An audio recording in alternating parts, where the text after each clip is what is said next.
Good evening, everybody, and welcome back to the Authentic Racing eSeries BTCC 2025 Championship. My name is Olaf, aka Bob's Racing, and I'm joined here tonight by Tom O'Farrell. Tom, welcome.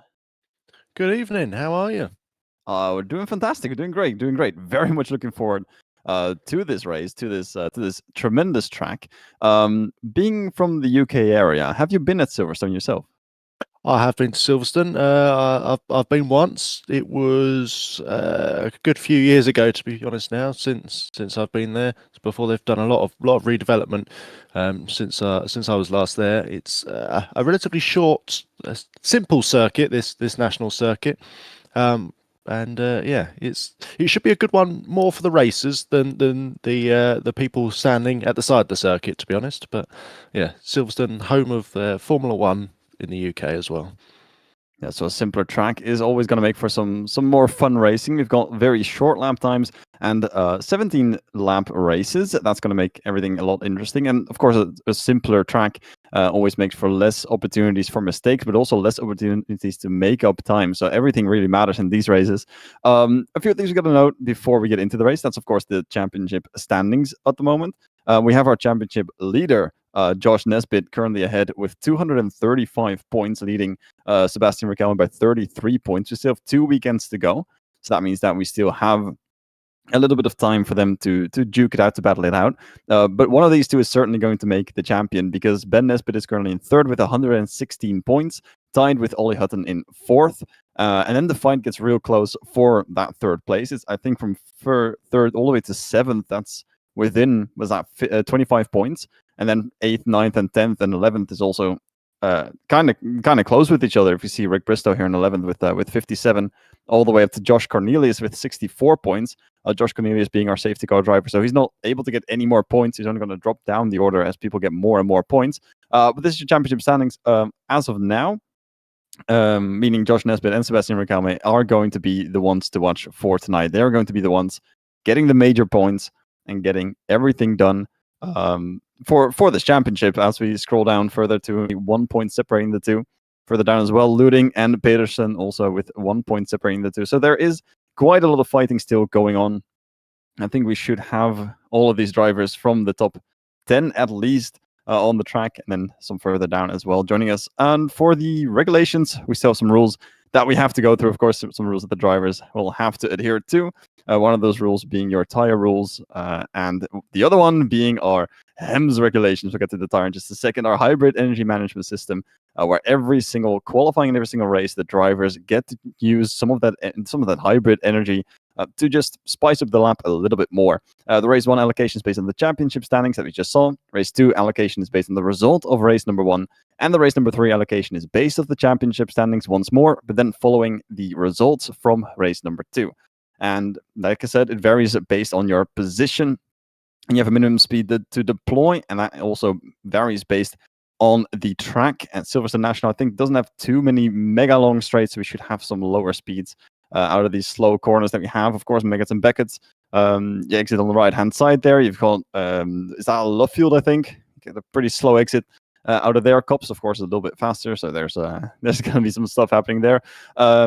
Point system, we get 1 point for fastest lap in qualifying. Riquelme and Nesbitt are definitely going to be looking for that one. You get 1 point for the fastest lap in the race and 1 point for leading one full lap during the race, with a maximum of only 1 point per race. First through 15th will all get a point, and each event utilizes 2 of the 3 compounds, hard, mediums, and soft. Today we have the softs and the mediums, where you have to use both compounds in all of these 3 races. So you can do 2 races on the soft, 1 on the medium, or the other way around. That's all allowed, but not 3 races on the soft or 3 races on the mediums for those who would like to do that. If you use only 1 compound, that means you get a disqualification for race number 3, and the top 3 finishers from race number 1 will have to start race number 2 on the harder compound of the 2. That's going to be the medium compound in our case. I think we've gone through everything now session, and there you have it. The car's out on the track. 12 minutes remaining for them to get their lap times in. And we're currently looking at a 57.1 fastest lap. That is quite close. In the practice, we saw a 56.9 just about 10 minutes ago. So that means that we're within 2/10 of what we had on the fastest lap in practice. Absolutely. it's as I say, a very, very simple circuit. There's only really 3 or 4 corners, 4 major corners, I suppose, on this, and all the rest of it is straight. As you see, we're just coming down to the end of the main straight, as I'd call it. There's a massive slide from that high Hyundai in the background there, which is fantastic to see. As we see William Johnson, currently pole sitter, setting up for another fast lap, getting the smoothest line out of the corner, coming round the actual final corner, cutting all the inside before he comes across the line to start his lap. The big thing to note, though, for tonight is there's no BMWs on the grid.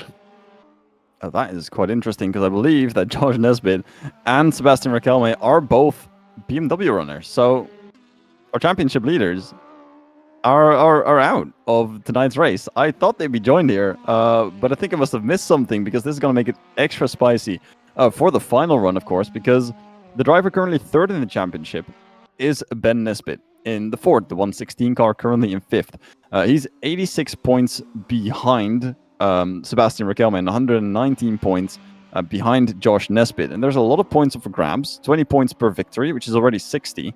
And then a few other points for fastest lap and leading the race. So that means that he's going to get 4, 5, 6, 7, 27, 67 points in total. That's going to bring the gap down to Riquelme. Granted, he does everything perfectly, of course. He gets real close to this championship fight.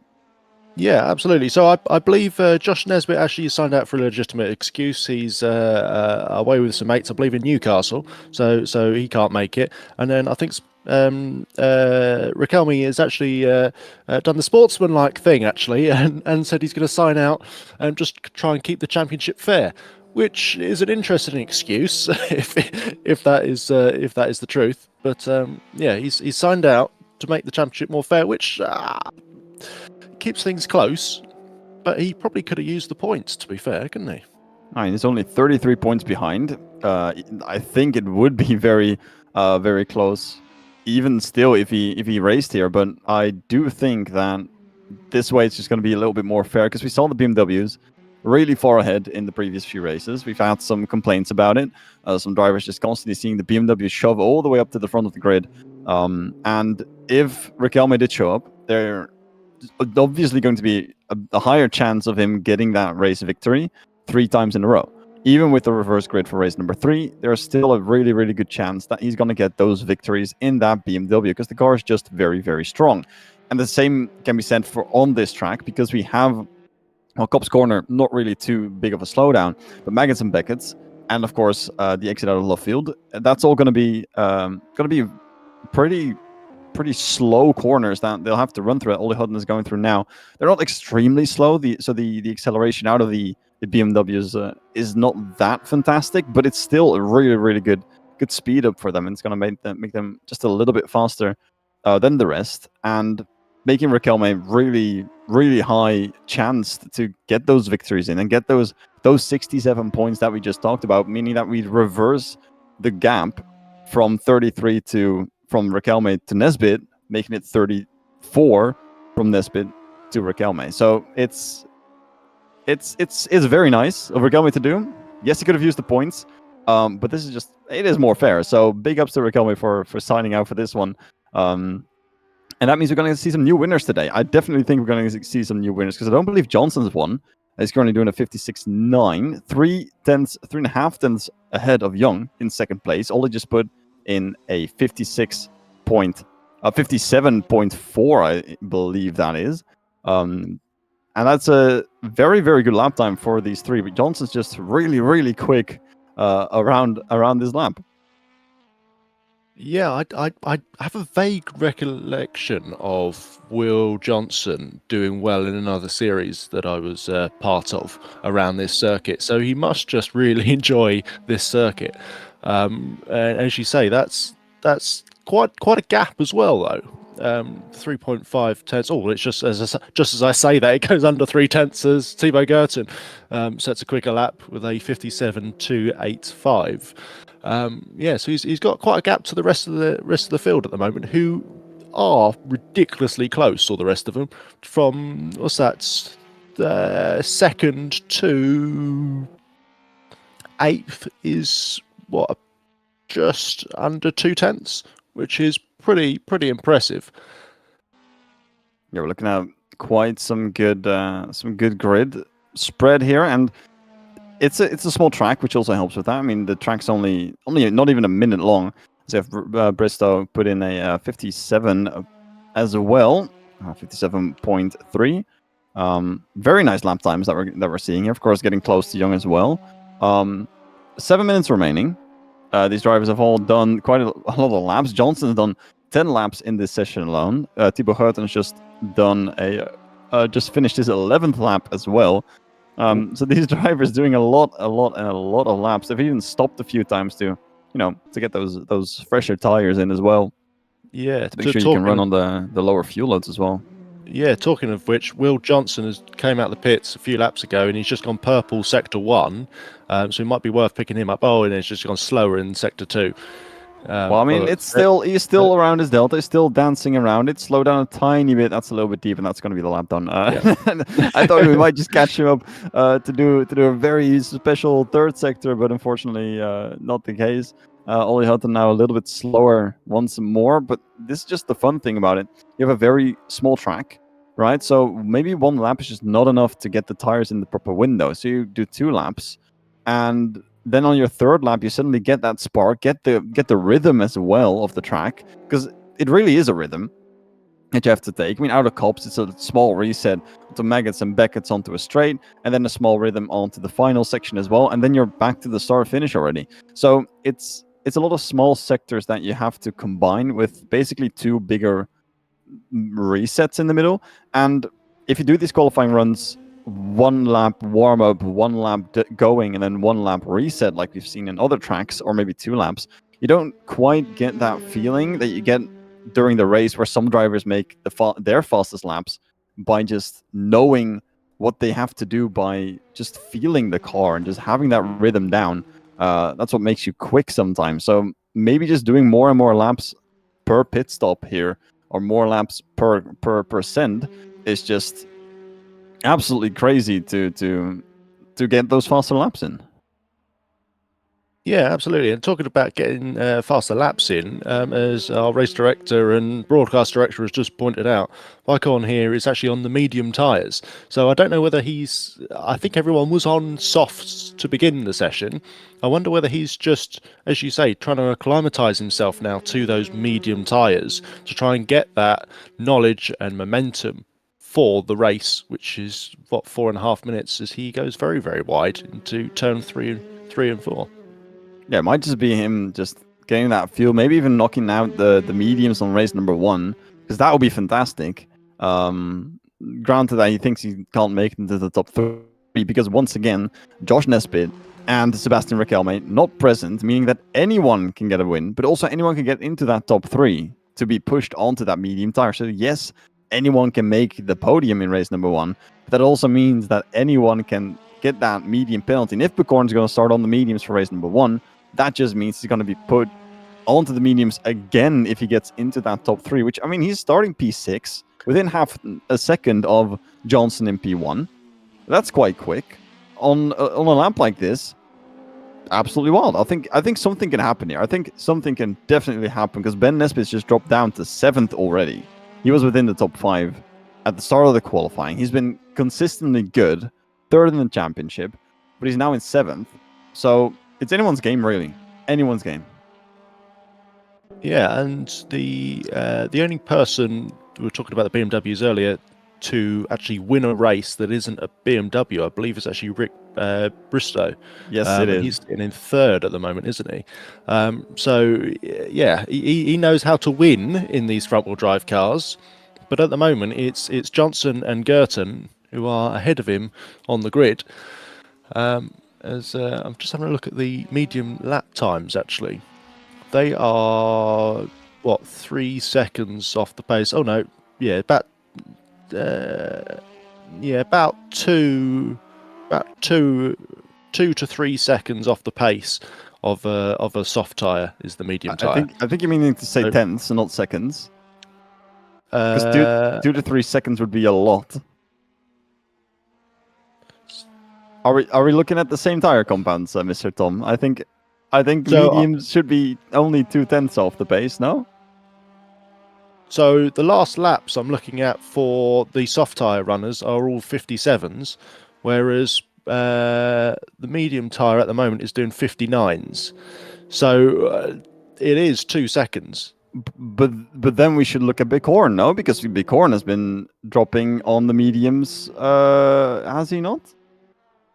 57s. Yes, he's... Oh, 59 on... Oh, that is on the last lap, Yeah. 59. Yeah, he's doing 59s at the moment, whereas Well, everyone else he's the only... is doing 57s. He's the only So- medium runner. He might just make Yeah. mistakes because it's all in the final sector. It looks like. Anyhow, that would be ridiculous. The 2-second difference would absolutely be ridiculous for the race, the podium sitters for race number 1 to have to do that on race number 2. So that's going to spice things up there as well. But it's not that much of a gamble, bearing in mind there's only actually 12 drivers on the grid. So you're not actually losing that many points compared to, for example, the first round of the season when we had 25, 30 drivers on the field. So, yeah, it's a short circuit and it's going to be a quick one. But, yeah, perhaps he's just heavy fuel as well, though. That's the other thing to yeah, it might just be a good race run where he's just trying to get as much practice in it as well. Because we are seeing 58s a little bit further down the grid. If you look at drivers like Matt Raid, he's into the 58s. Paris as well. They're into the 58s. Granted, it's a 58.0, and Bighorn has just done a 58.3 on the mediums. Okay. Yeah, so we are looking at a few tenths. I don't think we're looking at I knew it. You were saying it's a 2-second difference. I don't think it's a 2-second difference. We're looking at tenths here. So Bighorn might just indeed have just overfueled the car a little bit. It's getting into lower fuel now. Is getting the rhythm of that car and just doing a little bit faster laps. Barris has to do one yet as well. Currently sat on board with a 58.1. I believe, and Matt Raid ahead with a 58.0, so that is going to be a quick position to gain, as Matt Raid is in the pits with only 5 seconds of the qualifying remaining. I don't think Paris can start another lap, and that looks to be compromised in the final corner, so that means that qualifying is over, the checkered flag is out, and the drivers are solidified. For those that can't finish the lap, one of those being Bristow, currently heading into the pits in 3rd place. Johnson with a 56.8, a 10th quicker, or should I say 10th and a half, from what we saw in practice, which is crazy to me, because practice usually is about 100 laps for drivers like Ben Nesbitt, who have done absolutely crazy amounts of laps in the previous races as well. I've just logged onto the live timing for the practice every now and then, and you just saw him doing over 100 laps right before the race. Hasn't made it fruitful today, as he's currently 6th on the grid as it stands. But William Johnson taking pole position for now. Thibaut Geurten is still on a run. He's almost 5 tenths behind. Young is also 5 tenths behind. So we are still having a few cars on the track. Is that Young into the pits? So Young is out. Geurten into the pits. He's also out of qualifying. Bats is in. And I believe it's only Paris out on track, who was a little bit later. So that means that I don't think Paris has started on the lap, though. He's off the track. And that means that your qualifying is done, and William Johnson is your Silverstone pole sitter for race number 1. By half a second. That's half a second. Around this circuit where minimum speed at its highest is your main focus. That's madness. Hats off to Will Johnson. You have to see him for wins tonight then. It's going to be wild. I think it's going to be crazy to see what he can do in the race. It's obviously also different because qualifying is something completely different compared to the race. A race is something that you have to be consistent. You have to not make mistakes. There's a little bit more pressure as well, because in qualifying, one mistake means you go for another lap, which also is very easy to do on a short track like the Silverstone National layout. It's you make a small mistake, you finish your lap, you don't worry about it, you start again. You've got 20 minutes. It's about the 18 laps that we've seen from Thibaut Geurten as well. 19 laps from Sewald. It's 19 laps for Paris as well. So everyone's just doing a ridiculous amount of laps. So it's very easy to not feel the pressure if you do make a mistake. During the race, however, turn 1, cops. You make one mistake, and it might just be over. Like your race might just be completely suffered from you getting off the track and everyone else being able to pass you before rejoining. Or making a mistake and having a crash, and then just being out of the race completely. It's just way more difficult to make up those times. So maybe the pressure from the race will also get to him, whereas he's just able to get everything done in qualifying. Yeah, I mean I suppose the advantage with Silverstone and being a Formula One spec circuit is there's a lot of runoff. So actually, if you do get involved in any sort of incident or need to avoid any incidents and have to go off the circuit for whatever reason, you do have a couple of miles effectively to the to the tyre walls or to any gravel traps. So actually, that turn one isn't as scary as I would say Donington, Brands Hatch, Alton Park, any of the classic UK circuits as such. So especially getting off the line, you're not going to be going that quickly. So I would assume it would be flat out into turn one. And with that wide runoff on the left-hand side, I think you'll be seeing quite a few people using that. It's mainly that braking zone into that second right-hander that's the most tricky one, because it's hard to judge as you're kinking left as you get on the brakes and then tight into the right-hand side.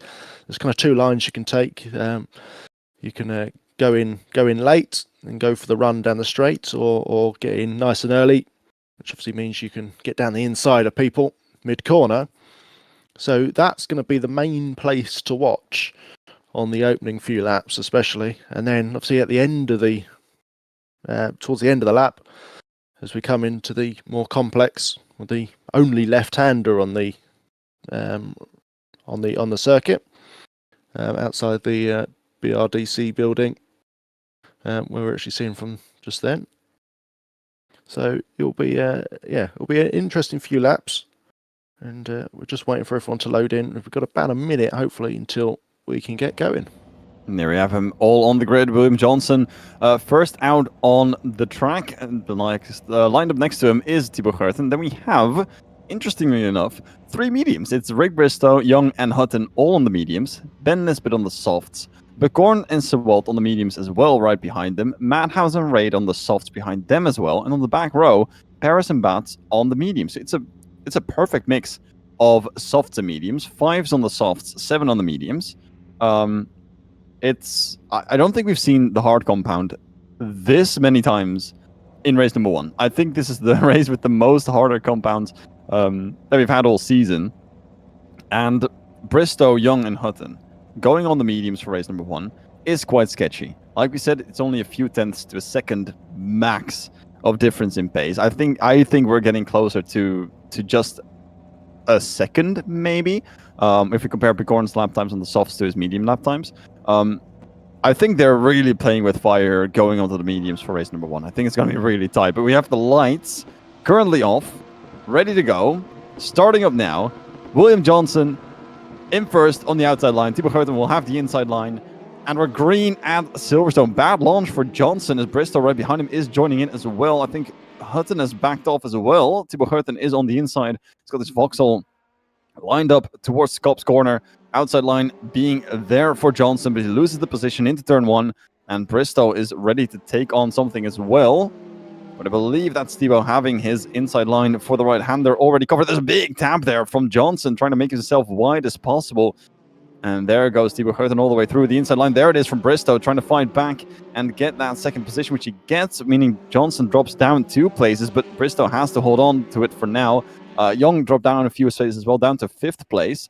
And it's now a fight straight between the 2 Toyotas into the left-hander, the only left-hander, like you mentioned. There's a big crash right behind. That's Nesbitt and Hutton all being collected. Who else was in there? Nesbitt all the way off. I think Hutton is somewhere.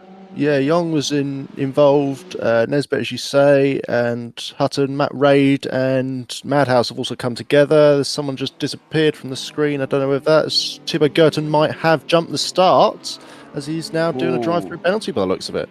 Yeah, that is a very, very rough one for Thibaut. Getting a mega launch, that does explain where he comes from, but that's indeed a mega incident with Ben Nesbitt there.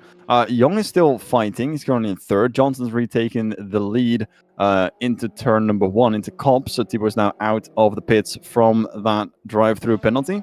He's back out on the track. Johnson now Back in first, got a pretty good gap to Young. So Young is still driving. He hasn't been fully collected. Ben Nesbitt was fully off. He's now behind Thibaut Hutton, even behind Thibaut, who's taken a drive-through penalty. Hutton has recollected himself. He's now in 7th. It would have been about 3rd or 4th, as from looking from the rest of the grid. He's now gone up to 6th after overtaking Raid.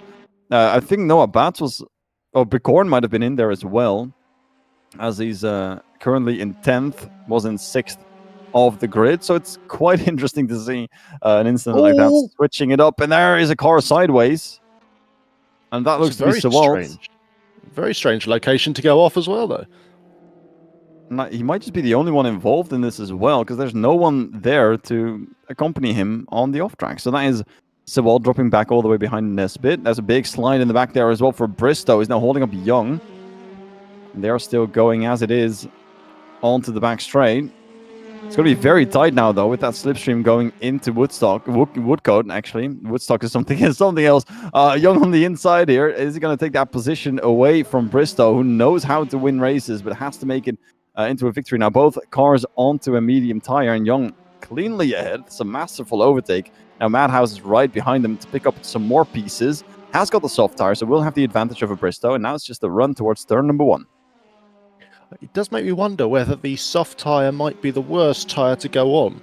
Bearing in mind it's all right-handers, with the exception of one corner, around this circuit, and they're fast right-handers as well. They're not slow, they're really quite fast, and especially that hairpin as well. There's a lot of pressure on those left-hand side tyres. I wonder whether the softs do wear a little bit too much, which is why we saw a lot of people head onto the medium tyre for this first race, as we see Matt Raid going a little bit deep, going for the later cutback.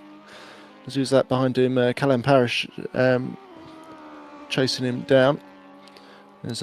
Will Johnson has now got a just under a 3-second lead on his soft tyres, but he's being pinged for cutting the circuit, as is Ollie Hutton as well already. So they need to kind of watch their track limits. And there's Mad Raid getting a beautiful switchback done on Paris, who was just trying to make his way through the field on that medium. But then again, the soft, like you said, it is a risky choice. Then if it's all right-handers and fast right-handers, the left-hand side of the tires is just going to be cooked by the time they get towards the end of the race. Raid might just be feeling this already. So Paris is now ahead. Thibaut Hurton's trying to gain some more positions, now up to 8th place as well. So Hurton's doing a good job trying to cover. Nesbitt, not so much. Still in 11th, still 15 seconds behind the leader. And Thibaut's just on the pace now to retake some more positions to get into the top 5. Yeah, Parrish lost out to Matt Raid at that first corner, as I think Parrish was actually quite sideways. As we see Ollie Hutton looking for a way into P4. Is he going down the inside? Yeah, he is. As he saw the Toyota, didn't quite see him there, I think. There was an overlap, so Ollie was well within his rights to be down the inside. As we come on to the 6th lap of the race, as we see, that's that Madhouse down the inside of the Honda. Is he going to make that position stick? He's got ahead, but is he going to be able to keep ahead as we come onto the brakes? He's going to take a wider line. Is he going to get the switch back? He needs to be watching out for that Toyota that might be wanting it as well. Oh, a little bit of contact between them, as that Toyota's now going to go for it. Rick Bristow taking that faster line through the corner. I think Ollie Hutton's going to try and attempt to take advantage of this as well. It's a contact between Madhouse and Rick Bristow. More contact again. That's going to be seeing the stewards will be having a look at that a bit later. There's a little bit naughty between them. No need for that front to rear contact. Will Johnson again with another fastest lap of the race, 57.4. So we see now Ollie Hutton has got past the Toyota of Bristow. Ollie, as I mentioned last week, is a very consistent driver. He's just trying to get on that podium. He's very good at getting P4s. He just needs to try and get up a little bit further into those podium positions. So we see a very good battle here between the Honda Civic there of Young. Madhouse in the Hyundai, which is having a little bit of a look in the green machine on the left-hand side of your screen. Wide a line into that corner. Trying to get a tight exit. What's going to happen here at the hairpin? As Ollie Hutton closes up very on the brakes. Madhouse took a very tight line there. It was slightly compromised his exit. Will Johnson again, second lap in a row, fastest lap, 57.2 this time round.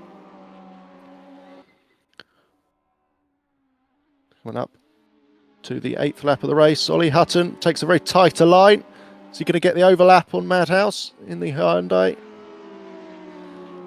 Just didn't have the speed coming out the corner there. As that's now a 9.6 second lead for our race leader at the moment, Will Johnson. Ollie Hutton just hops on the curb there. So we cut to Will Johnson, who's in a bit of space now. He I don't really know what would be going through his head at the moment. He's probably wondering where everyone else has gone. As he's showing his qualifying pace has turned into race pace as well. And back to Madhouse as Young goes very wide. Ollie Hutton sliding in the background. There, Will Johnson again, fastest lap. Ollie Hutton and Rick Bristow side by side. The Toyota's made that move easily as Hutton tucks in behind that rear wing. Is he going to go for a little look on the inside turn one, or is he going to leave it for the straight? Or is he just waiting to see where Rick's faster and slower? Ben Nesbitt here in the Ford Focus Bumblebee coloured car. Comes onto the brakes as he's hunting back down after his issue. Callum Parrish going a little bit wide there. And I think Ben Nesbitt's going to try and take advantage of that. The overspeed. He's going to have a little bit of a look. He's going to stay out wide as we see a swap of positions for third. Rick Bristow's got past Madhouse. As Madhouse seems to have made a little bit of a mistake there, I wonder.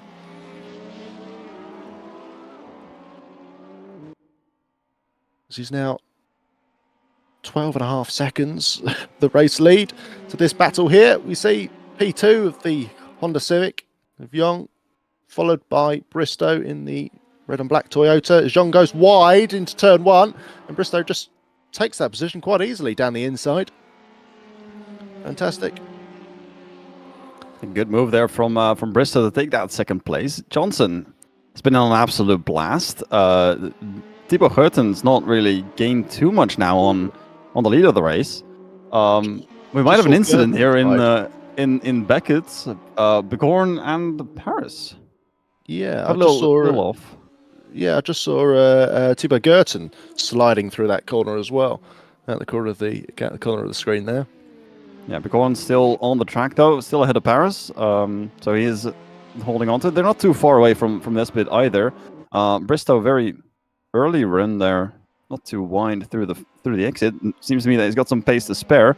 Young still close behind. Madhouse looking to get an overtake done here in Cops as well. The slipstream, little look on the inside. Is he going to send it or not? That's the question. He is.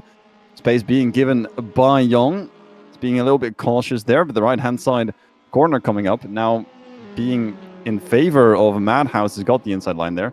That is way deeper there by Young, who just gets the position and just keeps it, claims it. Matt Raid. Big slide in the back. That's Raid. That's Raid's off. He's going back onto the track though, in the middle of the fight with Bicorn and Paris. So has to make this all back, but that is a big slide there into Beckett's. I wonder what happened there. There's a bit of a strange... He's quite early on. I wonder whether he caught the grass or something on the left-hand side or just unsettled the rear of the car, which is why he flew off at that speed. As Jean goes wide again, he goes for the late apex of that corner. It does leave him a little bit vulnerable on the early part of that corner. As now that's Ollie Hutton in the yellow and blue car. He was quite quick out the corner, but he's not caught up to the two cars ahead, who are now battling once again.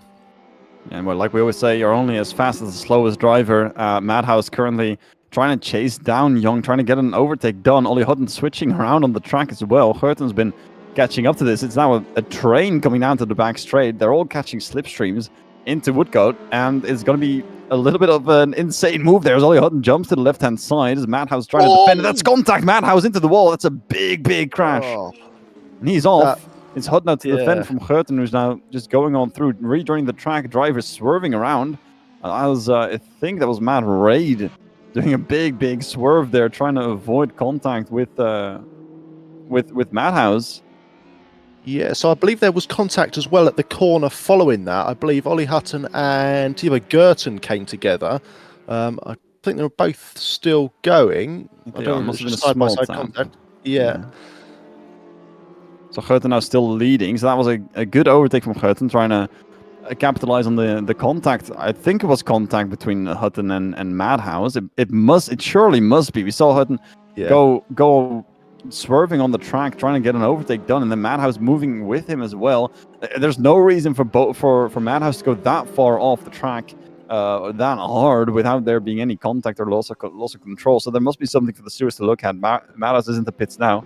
I can't imagine that car being wholly safe. Thibaut Gerten's trying to defend his way through the final section of the track, but he does have a car ahead of him, which is making it very difficult. He wants to clear them as quickly as possible. Young going a little bit wider there on the apex, doesn't leave the space enough though for Gerten to go right on through. It's now just going to be a run towards comps for turn number 1. Ollie Hutton is right behind to pick up the pieces as well if that goes wrong in any case. Young now going towards the inside, being pushed a little bit by Gerten, but ultimately the Vauxhall just a little bit too quick and going right on through, and Hutton now being the next one to chase down Young for 4th place. Timo Gerten definitely used the boost to get past the Honda then. Ollie Hutton needs to do the same, and by the looks of it, that's the best way of getting past someone is on that straight. As so Parrish was a little bit wobbly into that corner there in the blue, white, and red Hyundai behind Matt Raid.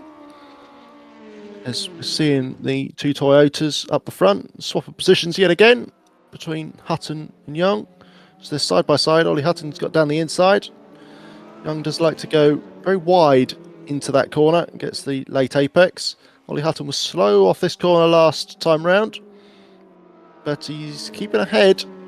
Just whether keep ahead towards the line here is there's an overlap now with the Honda down the inside. It's going to be close. Still ahead. Oh, he's gone off the track though, so that might be a little ping for track limits. There he is, slowing down and letting Young through. That would have been a little bit illegal. Ben Nesbitt capitalizing on this, going on through. And Young now currently in 4th. One thing to note, we've got a few laps remaining. Bristow is currently in 2nd on the medium tire, which first of all is an achievement on its own. Second, he's going to be put on the mediums again, which from our previous analysis might not be the worst thing, as Nesbitt's trying to go defensive, but Ollie Hutton on the inside. Is that going to be an overtake or not? That is not. That's Nesbitt a little bit too deep into the corner. Too deep. Say just deep enough. That's a tap on the side, and both of them regaining control after losing just a few tenths. That could have been a lot worse if Hutton had hit the grass there, but that was a little bit keeping the elbows wide for Nesbitt. Yeah, a little bit naughty in my book, to be honest. There's no need for him to go extra wide into that corner. So yeah, it's a little bit naughty. I've had that done to myself. I've been in Ollie's position, actually at Anglesey, where a professional driver did that to me in another sim race, which I wasn't too keen of, and he managed to spit himself far off to the outside of the circuit. So. Both drivers are lucky there, especially Nesbitt as Parrish locks up into that corner in the background there. As that lead gap is closing, but not very quickly. No, with only 1 lap remaining, I don't think the 13-second gap or 12.5-second gap is going to come down anytime soon. Johnson now is currently on the rear of Bats, who's currently in 11th place, last of the point scores. Madhouse not completing 75% of the race from the looks of it. He's going to be plus 5 laps towards the end. That's going to be just under 75%, meaning that he won't get the points that he wanted to. So that means only up to 11th we'll get the points. Gerten now on to 3rd place. Going to be happy with the podium, considering everything. Part of that big incident with Nesbitt, of course. They both have recovered quite well. And that begs the question, is the recovery due to the softs, or is the recovery just because these two are just such quick drivers? Oh, don't ask me that question. They are quick drivers. They are quick drivers. I'm not going to take that away from them. The softs obviously does help, but as I mentioned at the beginning of the race, we'll need to find out from the drivers whether it's a long life tyre or not. As Will Johnson's already completed the race. Race win, Will Johnson. Well done. So race 1 completed first by Johnson, 17 laps. All done. Bristow takes home second place. Thibaut Geurten will get that third place as deserved. All three will be starting on the medium tire for race number 2. That's going to be race 2 on the mediums for Bristow. Nesbitt, Young, Hutton, Reid, Becorn finishing up the top 8. Paris coming in a little while later there in 9th. And then Sewald about 9 seconds after in 10th. Noah Bat's already crossed the line after being lapped only once. So that means that he does get some points. And that is that's race win number 1 for William Johnson. Pole position to race win. I think he's led almost every lap. It's been an insane race. We've had some big crashes, some big moments. But that was towards the end very calm and controlled from Johnson. Yeah, absolutely. I mean, he just got that gap, and that was that. It's game over. And as I said, midway through that race, it was almost like he wondered where everyone else was. Everyone else just kind of disappeared for him. But yeah, it's difficult as a driver to keep on the pace, and he was setting faster laps and faster laps every time during that mid session. To try and keep your head when you can't see anyone else on the circuit. You can't have anyone else to go off. Basically, you don't have anyone else to race against. It's hard to kind of keep your head and make sure we keep that consistency and obviously the race win. I mean, I was talking about the points and the championship before, where it would have been very, very cool for Ben Nesbitt to get 3 wins and fastest lap and all the points to clear the gap towards Riquelme from 86 points to, what is that, only 19 points.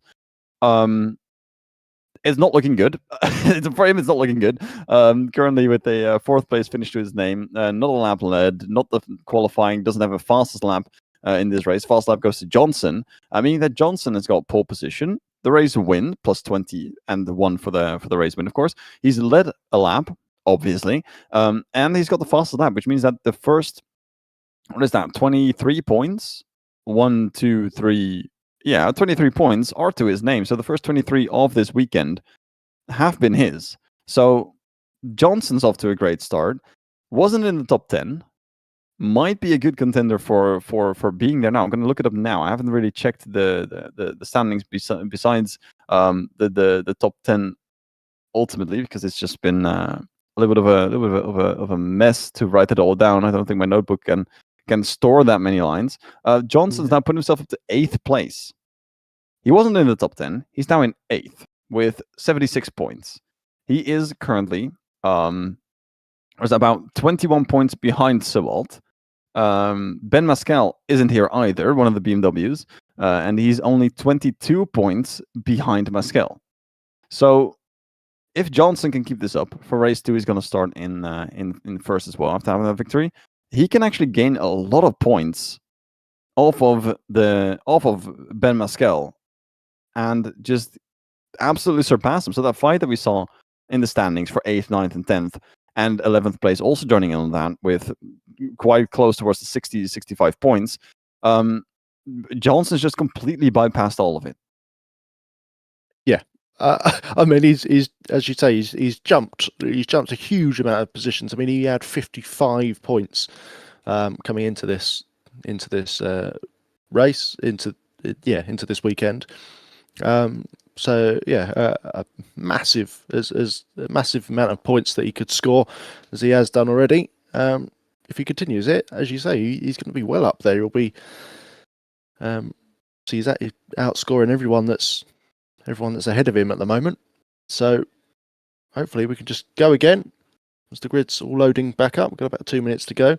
I have asked a question actually about tyres to the drivers. Will Johnson actually said, yeah, it's pretty rough by the end, bearable though. Matt Raid said tyres were okay at the end, pretty cooked but drivable. Will Johnson went on to say that the fronts did kind of disappear towards the end, but yeah. So the soft tyres do need a little bit of looking after, which I suppose is good to hear for the medium runners, as obviously Will Johnson, Thibaut Gurton, Ben Nesbitt, I believe, are the first three that are going to need to be running those medium tyres. So I have a quick look at that timing tower. It's Johnson, Bristow, Gurton that were obligated to go into the medium tire. Ben Nesbitt has just done it out of free will. Matt Raid in 7th as well. Same for Noah Bouts in 11th. Everyone else is on the softs. That's Young, Hutton, Bicorn, Paris, Sewalt, and Madhouse onto the softs. Some of these have run the mediums already. Some of them haven't yet. So we will see some mediums at least for the last race of the weekend. But for now, we have our grid. Johnson in first after the victory. Rick Bristow in second place. Thibaut Gurton here in the Vauxhall, right in front of Ben Nesbitt in the 116 Ford. Then we have Young, Hutton, Raid, Bicorn, Paris, Sewalt, Noah Bouts, and Madhouse in P12. So Madhouse has that soft tire with the advantage early on. I think that's what we can call it now, right? It's an advantage early on, and then a disadvantage towards the later stages of the race. Yeah, absolutely. And when you can get that 13-second gap, like Will Johnson did in the first race, off that soft tyre, that's what you need. If you get caught up in an incident or have to overcook your tyres early on, then you're going to be paying the price later on in the race, as we saw from the few others that were on the soft tyres. As you say, there's not many that are on the soft tyres, but this will be an interesting race to watch. Yeah, so we still have the mix of compound. Johnson now on the mediums. The top 4 on the mediums of the 2 rows that start first are on the mediums as they're revving their engines, as the lights are coming on, and we're getting ready for race number 2.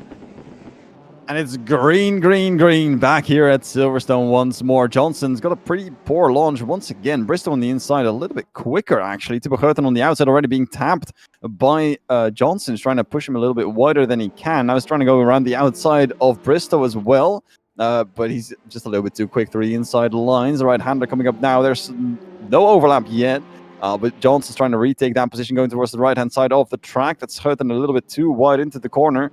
It's going to take a little bit more speed onto the straight, but for now loses P1 to Rick Bristow and P2 to Johnson. It's going to be a big battle here on the back straight. Johnson still ahead as it stands. The number 40 car currently keeping up with the other Toyota on the track. Bristow taking the first lap completely to his own. Thibaut Gurton getting P2 back momentarily. The inside still open. It's a big send there from Johnson, who taps around Bristow.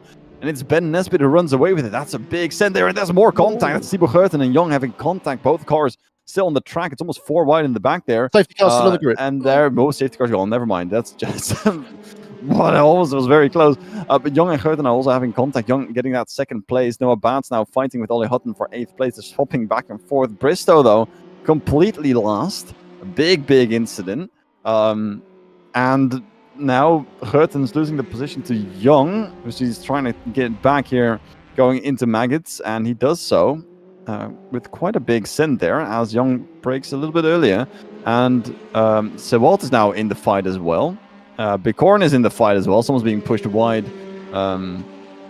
And we are having a very big lead here for Ben Nesbitt. Yeah, we see Madhouse and Bicorn still battling on. So, lots wide there. Ollie big slide involved. There. That's Sewalt and Ollie Hutton off. Sideways at least on the track. Sewalt dropping all the way back is still off the track. Ollie Hutton has gone back on. And is very, very slow.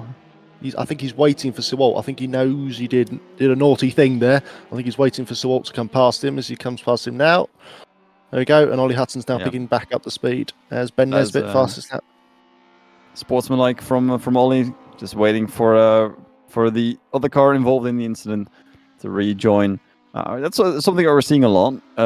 Is the sportsmanship in this competition. It's a lot of close racing. It's a lot of fighting. It's a lot of battling. But every single week, I think, if there's an incident where a driver knows they're at fault, where there's no debate possible even on who's at fault, the driver will wait for the other car to pass them. And the only part where that's not happened now is with Johnson and Bristow, but they've called back up now as Johnson's doing a little bit of a slide there to lose some more time. That's Bristow on the inside. He's going to take revenge though, as Paris is still a little bit further ahead, and there's the cars as they were. It's a little bit of grass being taken there for Johnson. I mean, Bristow can take up the inside.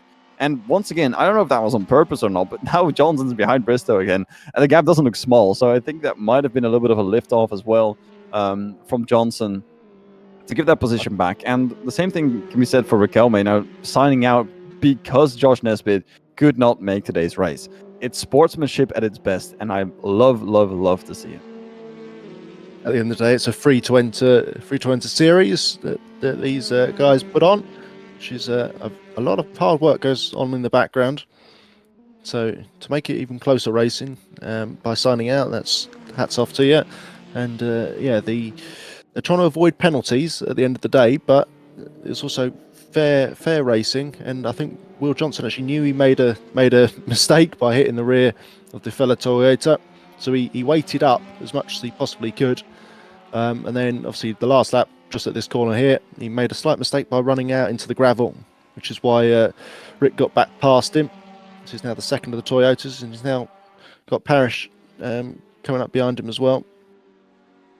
In the funnily enough, the fastest lap of the race is currently in hands of Ollie Hutton, who is currently in 11th, is fighting with Sewald for 10th. Might have just made a mistake to get past now. He's getting past Noah Batts, who's gone off the track there.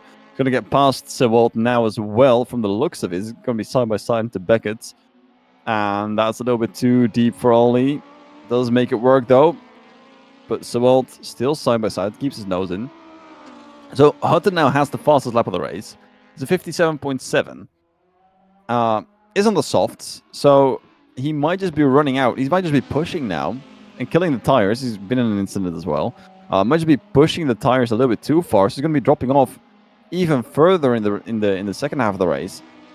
But we have this reverse grid draw, so he might just be banking on, if I stay around this position, I'm probably going to get the highest chance of getting that reverse grid pole position. As there's some more bump drafting going on with Sewald just getting onto the rear of Ollie Hutton. I think that little bump might just be the cause of him not being able to get that overtake.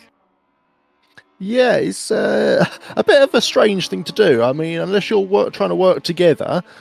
But yeah, that looked like he'd used the boost to me because of the overspeed. As Will Johnson still battling with Callum Paris as they come down the back straight. Paris on the inside.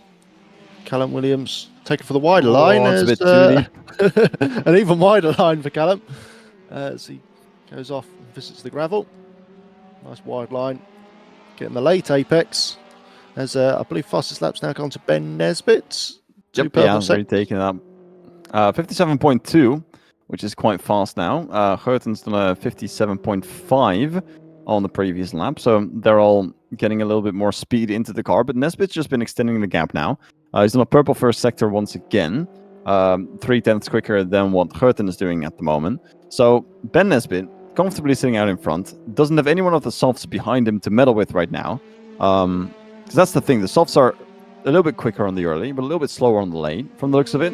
That means that Ben Nesbitt doesn't have the soft runners to fight with him, meaning that he's not going to lose too much time here. But then when he does get the advantage later on in the race, he doesn't have to worry about anything anymore, because he's already passed everyone. Yeah, and I believe he's been using the boost in order to try and set those fastest laps, which, as you say, build that gap, run away, job done, basically. So we've got 10 laps of the race left to go. I mean, Madhouse just got past Young, so hopefully him on his soft tyres can try and close that gap down, which is just under 3 seconds to Thibaut Gerten, who's the Vauxhall Astra in second place on the medium tyres as well. And it's one thing that Madhouse is chasing down Thibaut Gerten, which already is quite good. But Madhouse came from 12th. He did not finish the previous race, didn't get the points for it, but he's currently in third, as Mad Raid currently last, is backwards on the grass. Bristow and Bucorn are fighting currently for 5th, but Mad Ray is currently fighting to get the car going. It's idling, but he's stationary on the grass. Yeah, that's a very strange location. As we saw in race 1, I can't remember who it was. It was one of the Hyundais, wasn't it, I think, that went off there. It's a very strange location to go off. But he's still sitting there. I mean, it's a relatively safe location, as you don't normally get a car going off there. As I just said, obviously it happened in race 1. But as I say, it's a bit strange. Hopefully he can get the car going and continue in the race. If not, I believe he's just gone back to the pits, so that's going to be his race over, unfortunately. I'm assuming it's going to be some sort of technical issue, but hopefully we'll find out soon enough. Yeah, hopefully he can. Maybe he can get the car going again, so he can complete his race. Madhouse now is Young to visit. He's going to have a little look towards the inside, making Madhouse go slightly defensive. I think this is we're going to rename this the smoke screen corner, because every single time we get there, it's just going to be puffs of smoke everywhere. And that is, of course, from the rear left, I believe, getting unloaded into that corner, which is absolutely crazy to see. Ben Nesbitt has just put in another 57, while Thibaut Geurten has been doing 58. Everyone else behind him also doing 58, except for William Johnson. It's just a mad fest here with Nesbitt just taking that first place on the mediums, getting his medium runs done as well, so he can start the race on the softs for race number 3. Make up for some lost time that he's going to get, because that reverse grid is going to be put down to at least 6th place. Not going to be happy with it, but, it's going to happen. As Madhouse once again, same position here. That's a fun bit that we get to see now. We get to the same corner every minute. Big slide. Big slide. As he's trying to keep up, but trying to keep the pace. Young a little bit deep, almost into the rear of Madhouse. Keeps it in quite well. But as I was saying, we get to see that if we follow the same car for like 2 minutes, we get to see the same corner about 3 times, which I think is very interesting, because it's easier to remember what the gap was the previous time around. We don't have to worry about 20 different corners, as the inside line is being defended a little bit by Madhouse, meaning he's going to lose a little bit of time towards this right-hander. Young now trying to get alongside as well. He's got his nose in to the Small King to the left. Is he going to retake that position?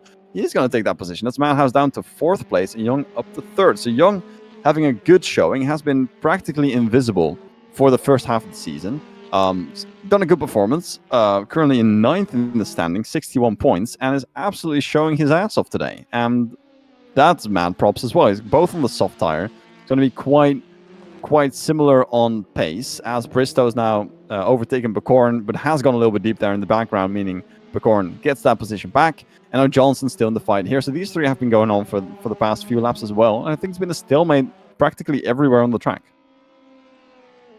Yeah, as we just saw the 2 Toyotas run into the gravel there, just while they're a little bit slow.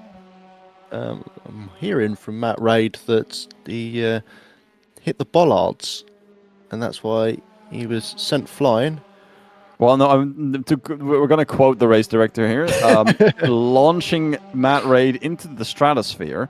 Don't think that actually happened, but it might have just been. That's a big slide from Bristow. He's going to lose the position to Johnson. Good job on keeping that straight. That would have been a plus 300 points if this was a rally game. Unfortunately, it's a track race, which means that he's just going to lose the position and some time on top of that.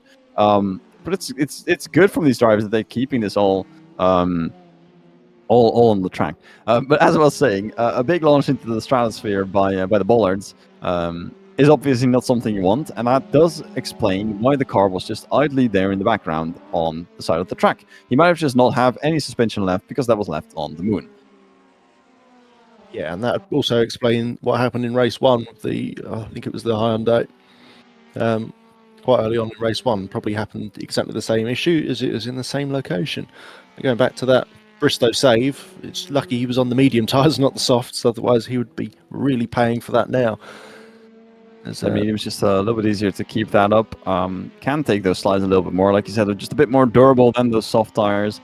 The softs are still quick from the looks of it. We have 5 laps remaining. We are still looking at quite good lap times. We're seeing 58.0, 58.9, 58.1 from Young, Madhouse, and Bucorn. So low 58 still possible. William Johnson on the mediums, last lap, 58.0. Might have something to do with the slide that Bristow had right in front of him. Nesbitt in first place, 58.1. Thibaut Geurten's the exception with the 57.3, but Ben Nesbitt, John and William Johnson have both done similar laps to 57.9 now again for William Johnson. They're doing similar laps to what the soft runners are doing in this part of the race. So the softs are slowing down a bit. They're getting a bit slower, but we're almost at the end of the race, and they're doing similar pace. Yeah, I mean, Ben Nesbitt's time, obviously last time round 58.1 compared to Thibaut Geurten's 57.3. I'm going to assume that's just keeping that gap. He's not over racing it, basically. He's just trying to keep it within the white lines, not get any penalties, as Will Johnson's on for a very quick lap at the moment. Purple sector 1, personal best sector 2, as he's about 0.3 of a second up. Nails the last corner. Chasing down the Honda there of Briscoe. As he comes up to the line, is it going to be a fastest lap of the race? No, barely not. 57.4. That's his personal best, though, and currently the fastest man on the track. Doesn't have the fastest lap in total, but currently is the fastest of all the previous laps that we are seeing. Just a little bit faster than Ollie Hutton, currently in 8th place, who's doing a good job as well. He's done a 57.6 in the previous lap, 57.8 for Bristow, who's trying to keep up with Johnson ahead. Still quite a big gap between Bristow and Hutton, but Bristow is trying to keep up with Johnson now in 6th. It's going quite well for Johnson. He's trying to get that place from Bacorn. The lap difference between those two being over a second on the previous lap. We saw this gap quite big with Bristow having that slide, and Johnson now getting real close. Only one lap remaining after this one. Nesbitt is currently positioned himself after Copse on the penultimate lap, and that means that we have 1.5 minutes remaining until we see our victor across the line, and 1.5 minutes for Johnson to get this overtake done. Into Copse, he's exiting it very, very close to the diffuser of Bacorn. Number 66 car still ahead as it stands, but the Honda is looking very, very dangerous at times. The inside line being hugged by the number 40, and Johnson trying to look for a way through. He's got, I think, 3 more chances to do so. One of them coming up at the end of this straight now. We have Bacorn sending him all the way towards the outside. There's no grass, there's no runoff, there's just a white line that Johnson has to stay within. It does so very beautifully. Trying to go around the outside. A big smoke puff there for Bacorn, trying to distract him. Does leave the inside open, goes a little bit too deep. That's Johnson with a free overtake into Lovefield. The right-hand side corner now being taken into the ultimate corner, I should say, with Johnson still side by side, but Bacorn holding on to the left-hand side. It's going to be Copse, the right-hander. Should be slam and dunk for Johnson. As there it is. We're just panning a little bit to give Ben Nesbitt some well-deserved screen time, but Johnson getting the overtake done and up to 5th. Does look like the Hondas are a little bit stiffer, and they don't like turning into that hairpin after being fully loaded towards the right-hand side. As we come up to the final few corners for Ben Nesbitt, dominant win this race, which, as you said at the end of race 1, he needs all the points he can get to bring those. We're going to have the reverse grid draw in a second. Unfortunately, we've only got 10 finishers, so we'll have to find out what goes on with the reverse grid. Yeah, we'll have that on in just a moment. But for now, we can look at our podium sitters. Ben Nesbitt winning out on the 17-lap shootout here for race 2 at Silverstone. National, Thibaut Geurten on 2nd place, and Young in 3rd. Very good showing there. Madhouse from last to 4th. That's 12th to 4th. William Johnson, after an incident, still coming up to P5. Bacorn in 6th. Ollie Hutton in 7th. Rick Bristow in 8th place. Has gone back to the pits already. Sewald is crossing the line in 9th, and Paris, our final finisher, in 10th place. So that means that we're going to have to look at our reverse grid drawing to see who is going to start on pole position and who is going to be what position Ben Nesbitt is going to push back on, and from where he has to recover to take those points again. And like you said, like I said, Nesbitt needs all the points that he can get, and he does so very beautifully here in race number 2. Really hope for him that he can do the same for race number 3, because it is going to be a big fight there to do so. The gap currently coming down by, I believe that's another 22 points, because he's gotten the race victory, led a lap, and also the fastest lap of the race, meaning that he's going to close it down by quite a few points. He's gone 4th place on the previous race. In total, about 30-35 points taken out of the gap, meaning 50 points remaining between Riquelme and Nesbitt, roughly, from head maths. Don't think that's entirely correct, but he's around that ballpark, getting close to Riquelme. If he does this once more, then his gap to Riquelme is going to be the same as Riquelme's gap to Josh Nesbitt, and that is going to be a very, very difficult final race to look at, because everyone will be so close out in front. For now, though, we have a reverse grid draw. I'm going to have that on the broadcast in just a second as well, where we will see what position we will get to the back of the grid and what position we'll get to the front of the grid. So we're going to spin the wheel. Our race director is going to do that for us, and we'll have a position picked out for us. And that is going to be 12, meaning we have 12 positions reversed, but I believe we only have 10 finishers. So I believe what is regulatory here is that we don't count those that did not finish, meaning that we have a top 10 reverse grid draw, if I believe correctly. That means that we have Ben Nesbitt with a little bit of a saving grace, because he was supposed to be sent down to 12th place, but he's only being sent down to 10th place, which is 2 places less to make up for. Benefits of a small grid, as I was saying at the during qualifying. If you get a small grid, then it doesn't really matter where you finish. Really, it's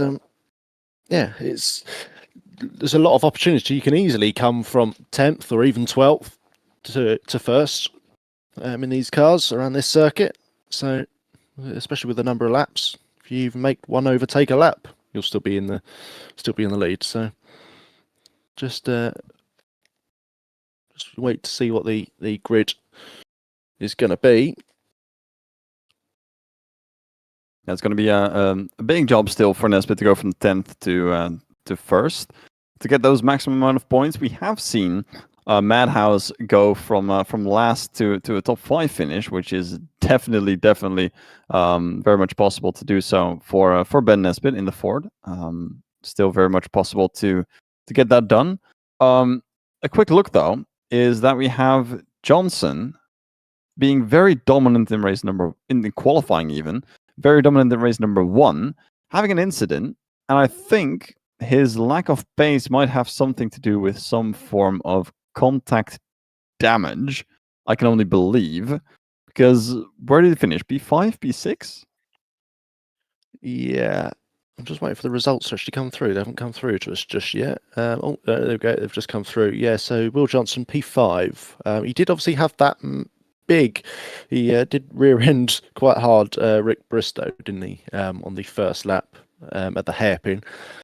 So it could have been front end damage from that. And obviously he did wait up for quite a while for Rick to continue. As we're just going to wait to see the points refresh as well. Yeah, so it's 52 points now between second and third. Yeah, so that's exactly where I was calculating it. So 52 points between Riquelme and Ben Nesbitt. If he does another 22-point gain, it's going to be 30 points between Riquelme and Nesbitt. That's going to be quite close. The thing is, though, is that Thibaut Geurten, finishing second place in race number 2, finishing third in race number 1, is on the ups.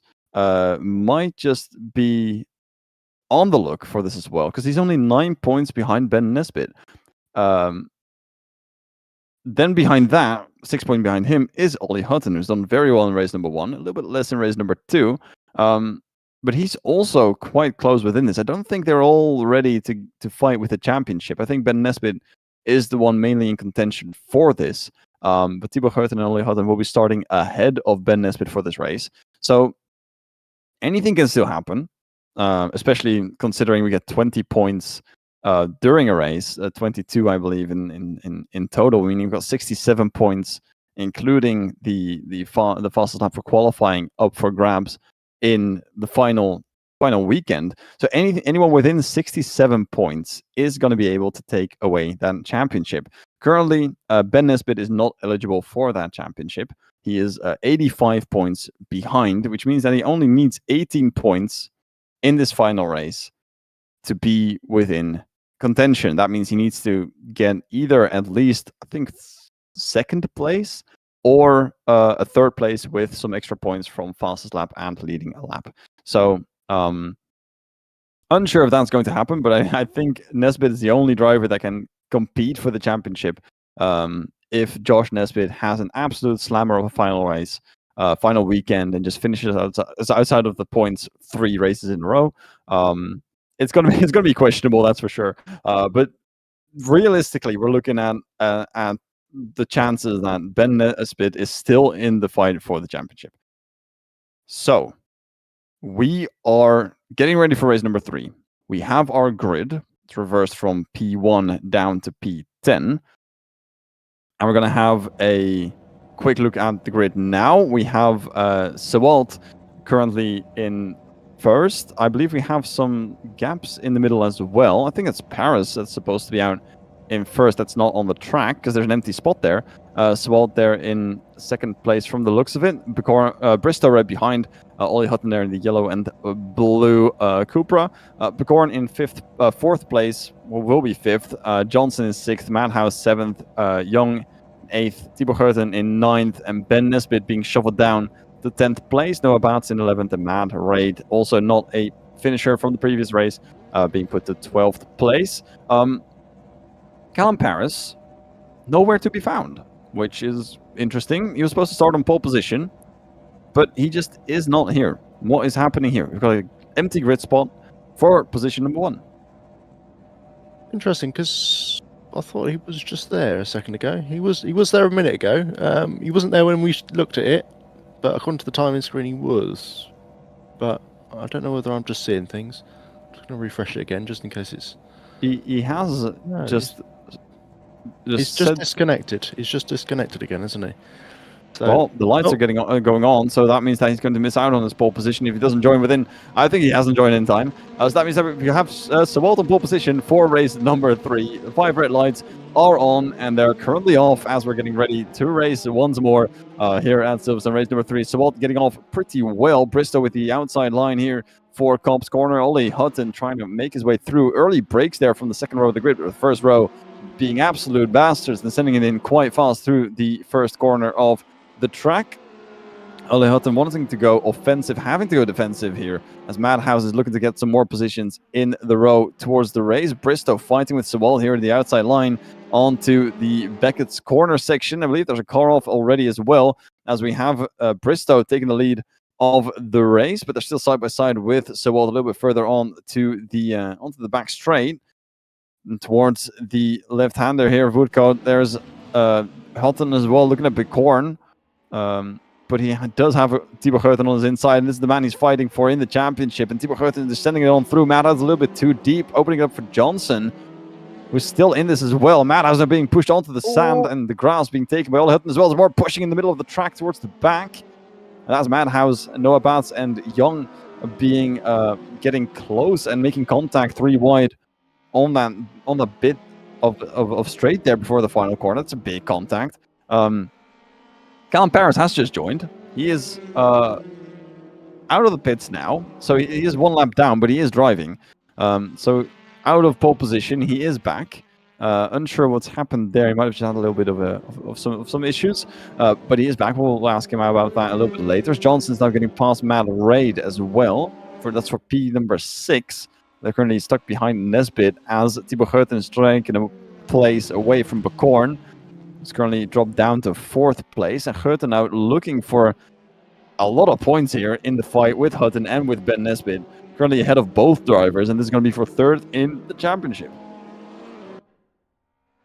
You see exactly what I was saying about at the end of race 2 there, but the Honda does struggle to just get that turn in on the hairpin.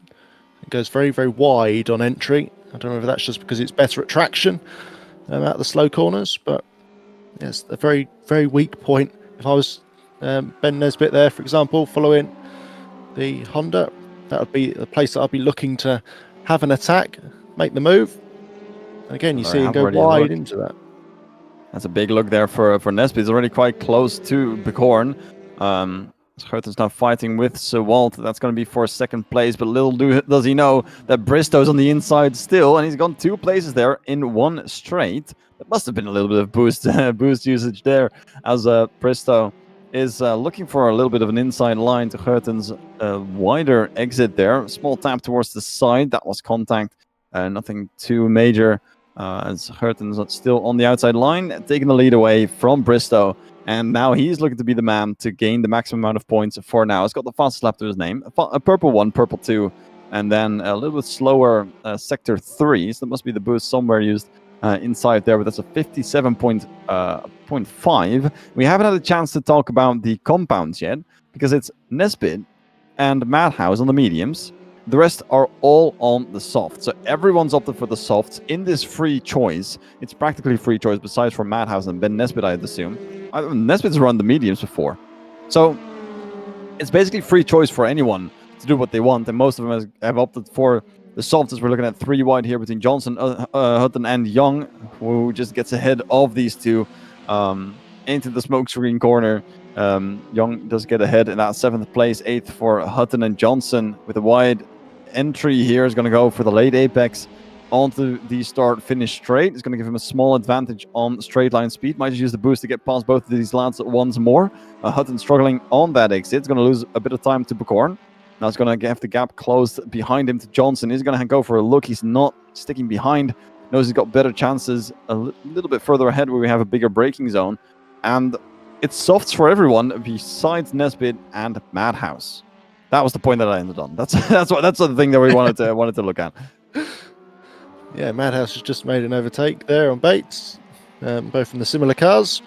Darker green of Madhouse, as we might see a change for the lead there. Or is that just a timing glitch? No, it is a battle for the lead. The lead has changed. Bristow is now overtaking Girton on the straight, as the Vauxhall Astra of Girton looking for a wider line, tighter on the exit, hopefully. No, gets the power on a bit too early. Takes that wider line all the way through the corner. There's now Bristow coming across the line, obviously to lead a lap. Girton, oh, I don't know, my timing screen's just glitching there. Yeah, fastest lap for Bristow as well when he made that overtake, so I'm assuming the boost was used. Will Johnson, Matt Raid having a battle. And I think the most important thing to note about this is that the HEMS allocation, right, our hybrid energy management system allocation, is allocated according to the championship standings after race number 2. And if you do me a favor, Tom, if you just look at the standings here, right? If you look at Thibaut Gerten, 4th place. If you look at Rick Bristow, he's in 10th place. So that means that Bristow is going to have a monumental advantage over Thibaut Gerten with the boost in hand. So we're looking at Johnson losing a position to fighting with Hutton for 7th place, and he's looking to gain that out of a good exit out of Lovefield. But the difference in boost usage in this race, or boost availability, I should say, is quite big between Bristow and Gerten. And I want to say that the Vauxhall is going to be the faster car here. I don't think that's going to be the case if we look at the boost usage, as that's a small little slide there on the rear for Johnson. He's losing a little bit of time to Hutton, who's still hot on the rear. The grid's equalized a little bit, so we can talk about the boost a little bit more. I keep wanting to look at the action, but there's just not that much going on anymore at this point. I mean, everyone's just within small gaps. There's some small slides, some small moments, but everyone's a little bit stationary as it stands, a little bit of a train. Is the boost going to be so big that Gerten's not going to have any chance? Because he's got 11 laps remaining. Will this be a slam dunk for Bristow, or will Gerten still have a chance to get back? There's always a chance. It's motorsport. But to get onto your point about the boost, yes, obviously it does play a big factor, obviously, especially around here where minimum speed is very key. Last lap around Bristow, obviously, bear in mind he hasn't had to overtake anything. It's both very clean laps, 57.6 for the race leader, Girton 58.1. So there's half a second lost on that lap, which actually is quite a big chunk. So that race lead is just going to extend, although it is now actually closing as Bristow actually cut the corner. Has got a track limits ping, shall I say, for Sector 2, as Will Johnson sets a purple Sector 1. He looks like he's going to go for the fastest lap of the race by the looks of it. He's down his 7th. As this race lead now is 0.3 of a second, as that Astra is now closing back in with the purple Sector 3 as well. So that's another boost used for Girton, I'd assume. Yeah, and if we look at the lap times overall, I mean, it's Ben Nesbitt on the mediums, right? And I'm not joking, he's done a 57.4, which means that he's faster half a second than Rick Bristow did on the previous lap. Granted, he's had a track limits ping, meaning he's gone somewhere off the track. But like I said, it's just runoff. It's just tarmac. It's just everywhere. So there's no way for him touching the ground a little bit too much and getting that off track here on this side. As we're looking at a defensive move there for Bristow, taking the inside line onto Woodcock, who's just a little bit too difficult for Gerten to overtake here. But Ben Nesbitt's been half a second quicker than Rick Bristow on that previous lap. He's on an absolute charge now, right behind Sewald. Previous lap being a 57.5, so only a 10th slower than what Nesbitt has been doing. But Nesbitt's on the mediums, and it's early on in the race. Well, I mean, we're halfway through at this point. I mean, it goes so quickly. We're halfway through at this point, but the mediums are just as quick as the softs as we're looking at it. Yeah, but it's odd for Nesbitt, bearing in mind he's the only one that can take the fight to the BMWs that aren't here tonight. Championship-wise, as to why he would go on to those mediums unless he absolutely had to. But I'm pretty sure he ran the mediums earlier on in the night. So he has, yeah, for sure. Yeah, that's what I mentioned in the beginning of the race as well. Like, he's gone onto the mediums by choice. He wasn't forced to do it. He's doing it by choice, as he's sending it a little bit too deep into the corner here, as he does take the position back now. And that is third place for Nesbitt. Thibaut Gerten's gone past Rick Bristow, who's now dropped back to second place, not 7th. That would have been ridiculous. But Bristow down to second place now. Has a little look towards the inside, but Gerten a little bit too quick now into Kops to get an overtake done on him. But yeah, that's second for Bristow now.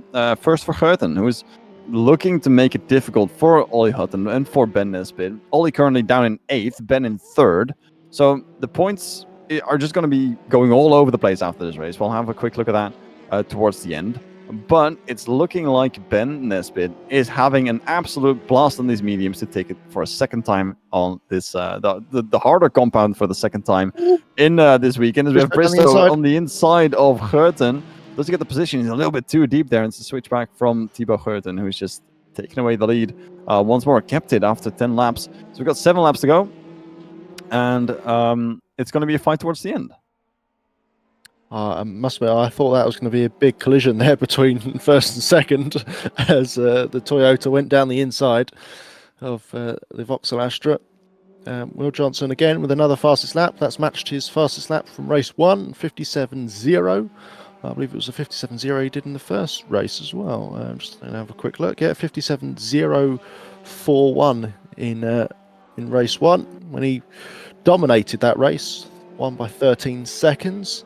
He's now in P6 though, with a large gap actually to the car ahead and an even larger gap to the car behind. So he's got some clean air and he's setting faster laps. Can he make the positions up? Because that's what he needs to do for his championship. As the Honda's gone down the inside of the Hyundai there, a little bit of rubbing. Hyundai keeps its place. Wide line again by the Honda. Naturally wide line from the Honda. Is he going to run out to the gravel? Nearly. As that position stays the same. Yeah, he does have a good run though. Onto the back straight on the start finish. Touch a little bit of grass to get the overtake done, but that's an easy overtake. That must be a boost there from Becorn to get past Sewald even before the first corner. That's a bad exit from the looks of it for the Hyundai. I was going to go take it back. I take it all back. There's a bad exit out of the final corner, but a very good one out of the first corner. It does get ahead of Becorn once more, but the inside is still open as the Honda is looking for it. But like you said, it's just naturally just a little bit of a stiffer car. Doesn't get the car turned properly and loses out on the position. So Sewald back up to 4th. In the meantime, Johnson has joined this fight. He's now in 6th, looking at these two fighting, thinking, I can go faster than this. Please let me through. I've done a 57.0. You guys have done a 57.5. I'm at least a little bit quicker than you guys are. Please keep fighting and let me through. Unfortunately, racing doesn't go like that, and he has to make it work for it. But Sawad and Bicorn are fighting, and they're losing time to Ben Nisbet ahead. Yeah, it's definitely helped Will Johnson out. As you say, he had a bit of a disappointing race 2 for him, bearing in mind his qualifying pace and race 1 pace. So as that Honda goes very wide. Oh, that's a little bit too wide. Track limits. And Johnson the same as well. In the background there, we saw the Toyota going off as well. I think that's track limits for Johnson as well as for Bicorn. 2 pings in one corner. The stewards can have a little bit of fun with that one as well. Johnson a bit too wide as well. Well, meaning that he doesn't gain too much time.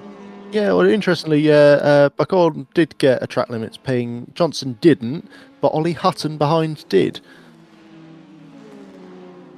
Whoa, I think I might be seeing ghosts then, because I think Johnson definitely went off there as we were looking at Bicorn. I might just be a little bit blind, needing some new glasses, but I mean, I trust the system. I mean, we've had the stewards last week before, after the previous round at Donington. They started up the practice server for Silverstone National to get every driver basically the look of, this is what the race conditions are going to be like. This is the track that we're working with. These are the conditions. Compare your own lap times to the others. Practice with realistic conditions and stuff like that. And they were complaining about track limits. They were way too gullible. I think you could get away with murder at some point even, and still not be picked up by the stewards. So they've changed it. We've got a different version now of the track, and one where the track limits are just a little bit better done, and just a little bit stricter as well. So we've got a train for me here in the final sector on this lap, the closing stages of the race.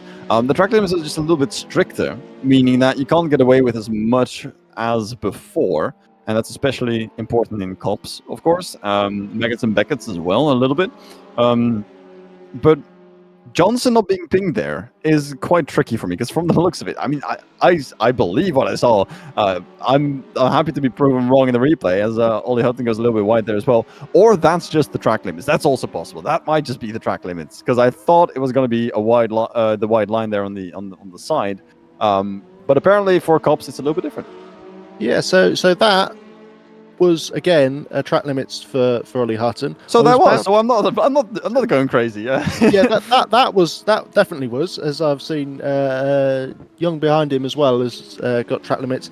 Interestingly, penalties wise though, for track limits, Parrish got a 10-second track limits penalty in race 2, and Noah Bates has just been given one as well for this race.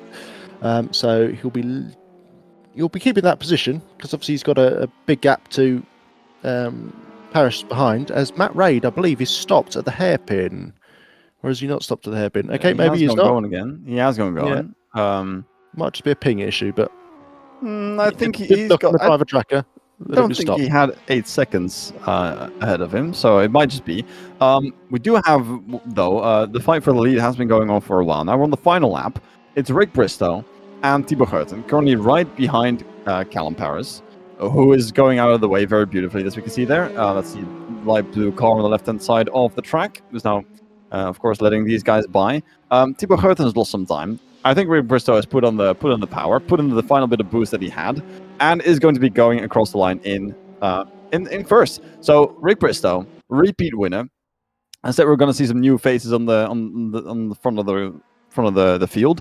It's William Johnson in race number 1, return Ben Nisbet in race number 2, and then return Rick Bristow on race number 3. Thibaut Geurten takes home second, and Ben Nisbet third place for the podium. Everyone quite closely. Sawald in 5th, Sawald in 4th, Johnson in 5th, Bicorn in 6th, Ollie Hutton in 7th, Young in 8th. Here we see Matt Raid in 9th after that little stop at the hairpin. Matt House in 10th, Noah Batts in 11th as he cuts a little bit too much of the track there, and Paris plus 2 laps over the line does still get the points. You need to finish at least 75% of the race to get your points. So Paris does get the few points that he's going to get for finishing in P12. But happy that he was able to join back onto the race as well. Yeah, Ollie Hutton got a 10-second track limits penalty. Oh, so that's going to drop him back quite far, isn't it? Yeah, that's a shame. I at the start of the race, if you'd asked me, I was going to say that Hutton should have got a podium, but for whatever reason, it's just not come about, and complete opposite for him. He's been unlucky this race 3, especially with that track limits penalty. And we saw other cars going wider than he did, but that's the way motorsport is. Sometimes you have a large amount of success, and it's all jolly, and then sometimes it goes completely against you. But Ben Nesbitt, as we just saw there, Rick Bristow, good championship points for them both. So just wait for the results to come in. We can have a look at the championship standings before we go into the final round. So Ben Nesbitt, with that third place, is going to be what, like 15 points, 16 points? He doesn't have the fastest lap. That goes to William Johnson, who's gathering quite a lot of points now. Ben Nesbitt has gotten 18 points out of the amount that he needed to get within the championship reach. Once again, if everything goes perfectly, it is going to be 67 points between Josh and Ben Nesbitt to make Ben part of this championship fight. 15 points for third place, right? He's currently at 150 before race number 3, which means he's going to 165 towards the end of race number 3. He doesn't have the fastest lap, so it's only 15 points. 165 to 235, meaning he's 70 points away, which means that he's 3 points shy of being able to join that championship fight. He needed to get second place with the fastest lap or a first place to be in that fight, but he unfortunately for Ben Nesbitt, it's just going to be Josh Nesbitt and Sebastian Riquelme in the fight for the championship. Two rear-wheel drive cars that will kick the argument off again, but yeah, just two very quick drivers in those cars. Results have come in, and these are your currently championship standings. We still have, of course, updated there. There we go. These are the updated standings. We have Josh Nesbitt still in first with 235 points. Sebastian Riquelme with 202 points. Both not present today at the race at Silverstone. So these two are still staying the same. Ben Nesbitt with 165 points up to third place. Thibaut Geerten with 158 into fourth. Ollie Hutton from fourth to fifth with 142 points. He's only gained 26 points compared to Ben Nesbitt and Thibaut Geerten, both getting exactly 49 points, the most points in this weekend, which is crazy to see as well. Sixth now with 117 points. Rick Bristow has joined the top 10, is now into 7th place. William Johnson has joined back to 8th place. Ben Masquel wasn't present, dropped down 2 spots from 6th. And Young has dropped 1 from 9th to 10th with 96 points. So it is it's still close a little bit further back because you see 102 points for Rick Bristow with 99, 98. It's just very, very close in that the lower half of the top 10. We see here as well, Bicorn with 87, Madhouse 73. It's still very, very close considering you can get about 30 to 40 points if you of the weekend. So anyone can basically still get within that top 10 finish, and it's looking to be a very good fight for the championship. It is going to be Josh Nesbitt and Sebastian Riquelme, and Ben Nesbitt missing out by 3 points to be part of that championship fight. Realistically, he wasn't going to be there anyway, but like that just meant that Ben Nesbitt had to win everything, get all the fastest laps, and get the pole position, and Josh Nesbitt had to DNF everywhere, and Sebastian Riquelme had to be absolutely nowhere. I don't think that's going to happen. So it's going to be next week, a shootout at Brands Hatch. Tom, tell me about Brands Hatch. What can we expect next week? Oh, my favourite circuit by far.